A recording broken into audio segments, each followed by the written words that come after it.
لله الذي هدانا لهذا وما كنا لنهتدي لولا أن هدانا الله لقد جاءت رسل ربنا بالحق والصلاة والسلام وتحية الإكرام على سيد أجمع الوجود سيد العافية الوجود مقتدى دائرة الوجود صاحب اللواء الحمد والمقام المحمود والخاتم لما سبق والفاتح لمن غلق والمؤمن الحق بالحق عبيدك وسلم محمد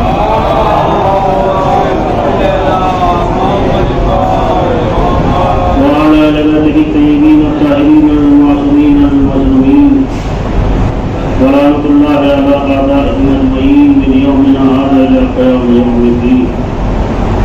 أما بعد فقد قال الله تعالى في القرآن المجيد والفرقان الحميد وقوله الحق وهو أصدق الصادقين. بسم الله الرحمن الرحيم. ويطعمون الطعام على حبه مسكينا ويتيما وأسيرا. صلوات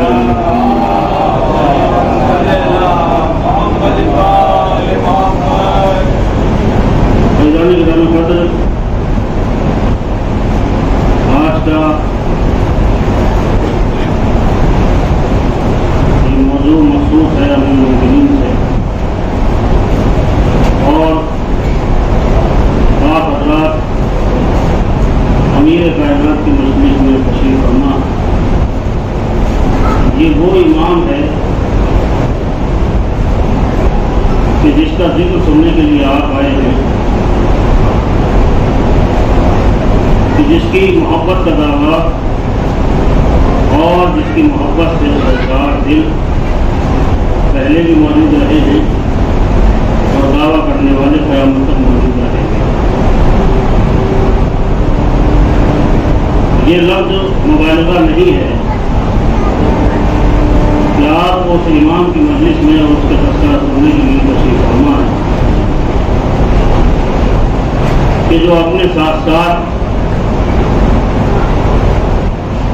تمام اپنے شیعوں کی دنیا کا بھی ضامن ہے اور آخرت کا بھی ضامن ہے. یہ بات ایک محکم بات ہے جو میں نے آپ کا بتایا. ظاہر سی بات ہے کہ مولا کائنات کے بغیر کاروان حیات اور عمل زندگانی کو آگے نہیں بڑھایا جا سکتا. چاہے کوئی کتنا بھی اس ذات گرامی کا انکار کر لے، مگر انکار کرنے کے بعد وہ خود تو گھاٹا اٹھا سکتا ہے مگر علی کو گھاٹے اٹھانے والوں میں سے نہیں پا سکتا. یہ بات روز روشن کی طرح واضح ہے. اسی لیے ہمیں اور آپ کو یہ چاہیے کہ ہم اپنے امام کی باتوں پر عمل کریں اور ہم یہ چاہتے ہیں اگر کہ ہم امام سے نظریں ملا سکیں تو ہمیں یہ چاہیے کہ ہم امیر المومنین کے بتائے ہوئے راستے پر زیادہ سے زیادہ چلیں. اس لیے کہ یہ زندگی جب تک بھی اللہ نے عنایت کی ہے اس کے بعد میں اگر سب سے پہلے آپ کا کسی سے سامنا ہوگا تو وہ پہلے امام سے ہی ہوگا. اگر آپ یہ چاہتے ہیں کہ اپنی زندگی کے انتظام کو ختم کرنے کے بعد جب کسی کار خیر کی شروعات کی جاتی ہے، یعنی پوری زندگی کا دار مدار اگر کہیں پر نچھاور کیا جائے اور وہ بھی ایسے امام کے سپرد اپنی حیات طیبہ کو کہ جو لوگ عمل صالح کرتے ہیں ان کی حیات طیبہ جب امام کے حوالے ہوگی تو وہ اس دنیا سے مسکرا کر سفر کریں گے، ہنستے ہوئے سفر کریں گے. ان کی موت میں بے چینی کے آثار نہیں ہوں گے، اطمینان اور سکون پایا جا رہا ہوگا. اس کا مطلب کیا ہے؟ اس کا مطلب یہی ہے کہ علی والے زندگی میں بھی سکون سے رہیں گے، مرنے کے بعد بھی سکون پا جائیں گے. محمد والے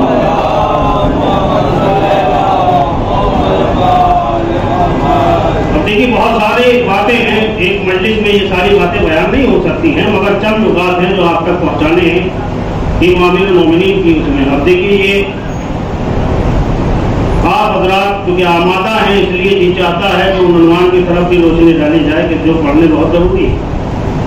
مولا متقیان کی زندگی تمام تک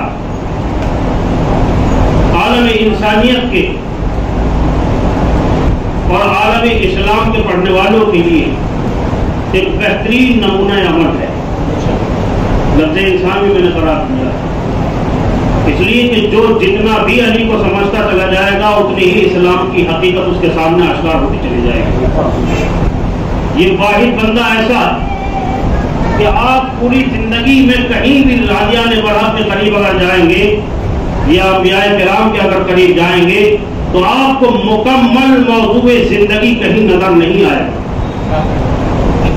مثال کے طور پر اگر آپ آدم سے جا کر یہ پوچھنے لگے کہ بتائیے صاحب ہم اپنے ماں باپ کی اطاعت کیسے کریں، تو وہ یہ کہیں گے کہ میں بتا تو سکتا ہوں مگر کر کے دکھا نہیں سکتا، اس لیے کہ میں تمہیں احکام الہی پہنچا تو سکتا ہوں مگر میرے تو ماں باپ ہے ہی نہیں، میں تو بغیر ماں باپ کے پیدا ہوا ہوں۔ جناب عیسیٰ سے اگر آپ سوال کریں گے وہ یہ کہیں گے کہ آسمان ہی میرا گھر ہے اور یہ زمین ہی میرا مکان ہے، اس کے علاوہ ازدواجی زندگی سے میرا کوئی تعلق نہیں ہے، بہت سی چیزیں ہیں جو ادھر رہ جاتی ہیں۔ یعنی کہیں نہ کہیں اگر آپ دیکھتے چلے جائیں گے، جناب مریم کے پاس اگر عالم نسبہ جائیں گی، خواتین کی دنیا اوپر اگر جائے گی تو وہ بھی یہی کہے گی کہ ایک اچھی ماں کیسے ہوتی ہے یہ تو میں سکھا سکتی ہوں، مگر ایک اچھی بیوی کیسے بنا جاتا ہے یہ درس شاید میں نہ دے سکوں، اس لیے کہ میرا شوہر موجود ہی نہیں ہے۔ متوجہ ہیں؟ تو جہاں جہاں عالم انسانیت کے گوشے ادھورے تھے، جب انہوں نے نظر کیا تو ایک ہی گھر ایسا تھا جہاں یہ ساری چیزیں آ کے مکمل ہو رہی تھی، اور وہ گھر تھا اہل بیت کا، جہاں فاطمہ نے بتایا کہ شوہرداری میں زندگی کیسے گزاری جاتی ہے، جہاں حسنین نے بتایا کہ اطاعت والدین کیسے کی جاتی ہے، اور علی کا کردار وہ تھا کہ جب رسالت مآب کے خدمت میں آئے تو بتایا اطاعت ایسے ہوتی ہے، میدان میں گئے تو بتایا شجاعت ایسے ہوتی ہے، جب تخت پر آئے تو بتایا حکومت ایسے ہوتی ہے۔ سلمان محمد والے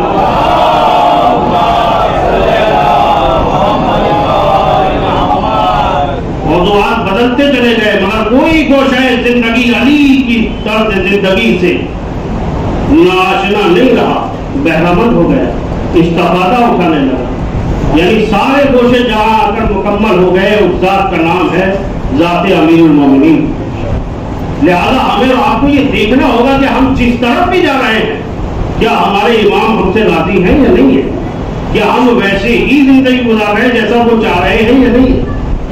ظاہر سی بات ہے آپ کو اگر امام سے ملاقات کرنی ہے تو امام کی طرح جانا ہوگا نا، جو امام چاہتے ہیں اسی طرح بننا ہوگا نا، اگر آپ اپنے امام سے ملاقات کے متمنی ہیں، ورنہ حقیقت میں یہی بات ہے کہ جب ہم ان سے ملاقات کریں تو سر فخر سے اٹھا ہوا ہونا چاہیے، شرم سے جھکا ہوا نہیں ہونا چاہیے۔ جس امام کی آپ مجلس میں آئے ہیں اس امام نے آپ سے کیا فرمایا ہے بس وہی بیان کر کے میں آپ کے درمیان سے ہٹ جاؤں گا۔ امیر المومنین علی ابن ابی طالب علیہ السلام اپنے وصیت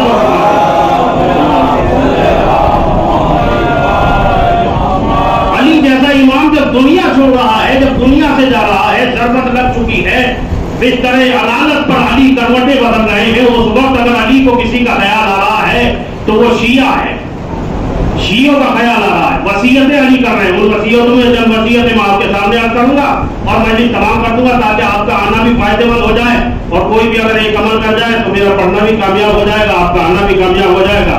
بستر عدالت پر علی شیعوں کو یاد کر رہے ہیں ایسے عالم میں کہ جہاں اپنا بھی ہوش نہیں رہتا وہاں علی شیعوں کو یاد کر رہے ہیں۔ یہ گھرانہ کتنا عظیم ہے، اس گھرانے کی عظمتوں پہ کروڑوں سلام ہو کہ جہاں اپنا بھی ہوش نہیں ہوتا انسان کو وہاں انہوں نے اگر یاد کیا ہے تو آپ کو یاد کیا ہے، علی نے بستر پر یاد کیا ہے، حسین نے خنجر کے نیچے یاد کیا ہے۔ متوجہ ہیں؟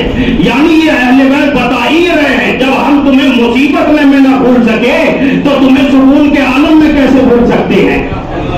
جب ہم نے تمہیں اتنا یاد رکھا ہے تو تمہیں یاد رکھنے کی کتنی ضرورت ہوگی، تمہیں ہمارے فرامین کو اور ہمارے سیرت پر عمل کرنے کی کتنی ضرورت ہونی چاہیے۔ اب تمہیں کسی بھی لمحے میں ہم نے تمہیں فراموش نہیں کیا ہے۔ علی کیا کہہ رہے ہیں؟ علی فرما رہے ہیں اس انسان کے لیے میری وصیت ہے جس تک میری آواز پہنچ جائے، قیامت تک جو بھی انسان میری وصیت کو پالے اس پر ضروری ہے کہ وہ اس پر عمل کرے، اور میری وصیت میرے چاہنے والوں کے لیے ہے، میرے شیعوں کے لیے ہے۔ کیا وصیت ہے؟ خبردار کبھی بھی خوف الہی کو اپنے دل سے نہ نکالنا، چاہے کتنے بھی بڑے بن جاؤ مگر تم اللہ کے خوف کا مقابلہ نہیں کر سکتے. متوجہ ہیں؟ تم کبھی بھی خوف الہی کو اپنے دل سے نہ نکالنا. کیا مطلب ہے؟ کبھی بھی اپنے غرور میں آنے کے بعد کسی کا برا نہ کر دینا, کسی کا برا نہ چاہ دینا, کسی مظلوم کو نہ دبا دینا, کسی کا حق غضب نہ کر لینا. اس لیے کہ تم غضب کرو گے چند لمحوں کے لیے, خوف الہی کا سامنا ہوگا ہزار لمحات کے لیے. یعنی جو ہمیشہ کے لیے خوف الہی کے سامنے سامنا ہوگا تمہارا, تم حق غضب کرو گے دنیا کے لیے, خوف الہی کا سامنا دنیا میں بھی ہوگا آخرت میں بھی ہوگا. پھر کیا فرما رہے ہیں مولا فرما رہے خبردار کبھی بھی قرآن کو تنہا نہ چھوڑ دینا. ایسا نہ ہو کہ دوسرے لوگ قرآن پر عمل کرنے سے تم سے زیادہ سبقت لے جائیں اور تم قیامت میں افسوس ہی کرتے رہو کہ ہم علی والے ہو کے قرآن پہ عمل نہ کر سکے. متوجہ ہیں کیا مطلب ہے؟ کوئی ایک ہی واقعہ خطیب آل محمد نے جب یہ جملہ اپنی کتاب میں رقم کیا, بڑا عجیب و غریب جملہ ہے کہ وصیت مولا علی فرما رہے ہیں خبردار قرآن کو نہ چھوڑ دینا, قرآن کو ترک نہ کرنا. کہیں ایسا نہ ہو کہ دوسرے لوگ قرآن پر عمل کرنے سے تم سے پہلے سبقت لے جائیں, تم سے زیادہ سبقت لے جائیں, تم سے زیادہ عمل کر لیں. اس لیے کہ علی نے خون دل سے اس قرآن کو جمع کیا تھا اور حکومت کے سامنے پیش کیا تھا میرے مولا نے. یہ الگ بات ہے کہ حکومت نے نہیں لیا, جب نہیں لیا تو علی پیش تو کر رہے تھے. تمہیں پیش اس لیے کر رہا تھا تاکہ زمانہ یہ دیکھ لے حق کس طرف ہے, باطل کہاں ہے, حق کہاں ہے. یہ قرآن علی کے ہاتھوں میں نہیں ہے, یہ شریعت ہے جو علی کے ہاتھوں میں ہے. اور جو آج علی کے ہاتھ سے شریعت نہ لے سکا وہ قیامت میں جنت کیسے لے لے گا؟ یعنی قرآن پہ تمہیں عمل کرنا ہوگا, قرآن پہ ایسا عمل کرنا ہوگا کہ تم اپنے امام سے نظریں ملا سکو. اب آپ اور ہم دونوں اس بارے میں شریک ہیں. آپ کو سوچنا چاہیے کہ یہ ماہ رمضان قرآن کی بہار کے دن ہے کہ ہم اور آپ کتنا اس کو قرآن مجید کی تلاوت کر رہے ہیں اور کتنا اس کو سمجھنے کی کوشش کر رہے ہیں. توفیق الہی اگر شامل ہو جائے تو دوسری وصیت ہے مولا کی قرآن کو کبھی بھی تنہا نہ چھوڑنا. کیوں نہ چھوڑنا؟ ایسا نہ ہو کہ دوسرے لوگ تم سے زیادہ عمل کرنے میں قرآن پر سبقت لے جائے. یہ قرآن تمہارے لیے دنیا میں بھی مددگار ہے, آخرت میں بھی مددگار ہے. عجیب بات ہے, میں نے پہلے بھی اس بات کو عرض کیا تھا کہ ہم نے قرآن کو مرحومین کے لیے منسوخ کر دیا, ورنہ یہ زندگی کے لیے بہترین نمونہ تھا. اگر ہم چاہتے تو قرآن سے زندگی میں عمل کرتے تو قرآن کی ہر خصوصیت اور قرآن کی حساسیت اور اس کی حسنیت سے فائدہ اٹھا سکتے تھے. جیسا علی فرما رہے ہیں تم قرآن پہ عمل کرو, کہیں ایسا نہ ہو کہ دوسرے لوگ تم سے آگے نکل جائے. تیسری وصیت کیا ہے مولا کی؟ فرما رہے ہیں خبردار اگر دو گروہوں میں لڑائی دیکھنے لگو, دو گروہوں میں رنجشیں دیکھنے لگو اور پتہ چلے کہ یہ ہمارے چاہنے والے ہیں تو ان میں اور رنجشیں پیدا نہ کرنا, ان میں صلح کرا دینا, ان میں صلح کرانا. اس لیے کہ میں نے اپنے جد سے سنا, میں نے تمہارے جد سے یہ سنا, یعنی شیعوں کے مخاطب امام, میں نے رسول اسلام سے سنا ہے کہ حضرت نے فرمایا کہ لوگوں کے درمیان میں صلح کرانا سالہ سال کی عبادت سے بہتر ہے. اس کا مطلب یہ ہے کہ مسجد جانے سے عبادت الہی کا لطف الگ ہے, لوگوں کو اتحاد پہ لانے کا لطف الگ ہے.